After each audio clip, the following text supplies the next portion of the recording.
welcome to All Things Property with Rach. And today we're going to be talking about investment strategies. Now there's lots of different ways to invest in properties. Some need a lot of thought and expertise, and all of them are quite in depth. So today it's just a brief run through and descriptions of a few strategies that may interest you, and then we can look at recording a video on each one separately if it's something that you guys are interested in. So first of all, you've got your single buy-to-let property. This is probably the most common and the one that people know most about. You have one single tenant or a family that move into one property, and it is managed under an assured short hold tenancy for 6 or 12 months.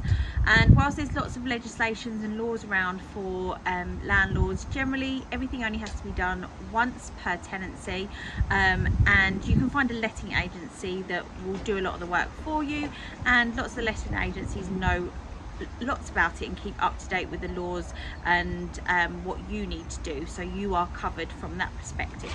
If you've got a larger property and you're looking to maximise your profit per month, you may look at an HMO. An HMO is a house of multiple occupancy, and this is where the property is rented out by 3 or more people who are not in the same household. So it could be 3 separate professionals that are on separate contracts. So with this one, obviously where a single let, you've got one AST and everything's controlled under that. You've got all different, so lots of work goes into it, and there's lots of laws and legislation around the property, so you have to make sure you have fire doors, and there's a lot of work that goes into preparing a property to make it. So with an HMO, each individual tenant would rent a private space like a bedroom, and then you would have communal areas like your kitchen and bathroom, and it's down to you to make sure that those areas are kept to a high standard while the tenants are in there. If your property is in an Article 4 area, it may be that you need to apply for planning permission for the HMO. Planning permission for the HMO. So if you're buying a property with an HMO in mind, you need to have a look at if that's in place in the area that you're buying in. So recently, service accommodation has become quite popular in property investment. Commonly known as a holiday let. They're fully furnished properties that you rent out on a nightly basis, opposed to sort of a monthly or weekly like you would with the others.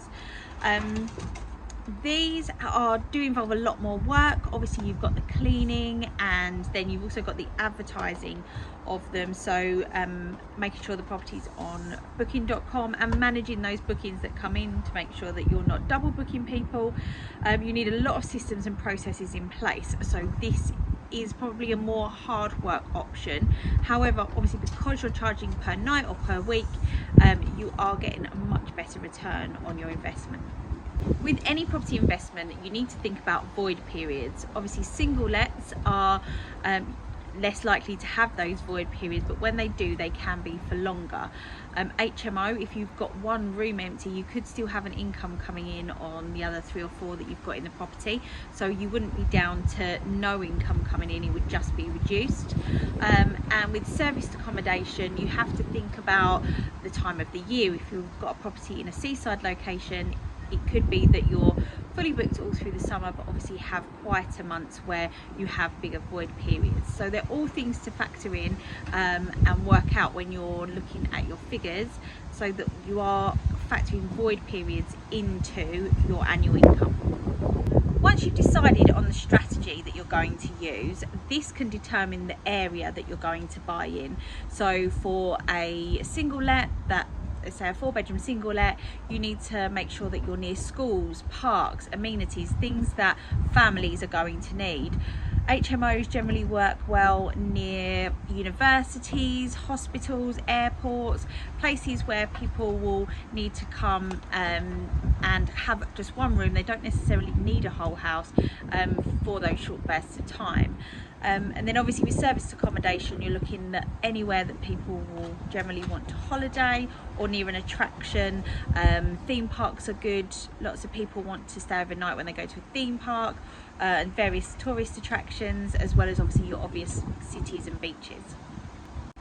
If you are interested in any of these strategies and you have any questions that you'd like me to answer, do please let me know in the comments below, and as ever, don't forget to like and subscribe.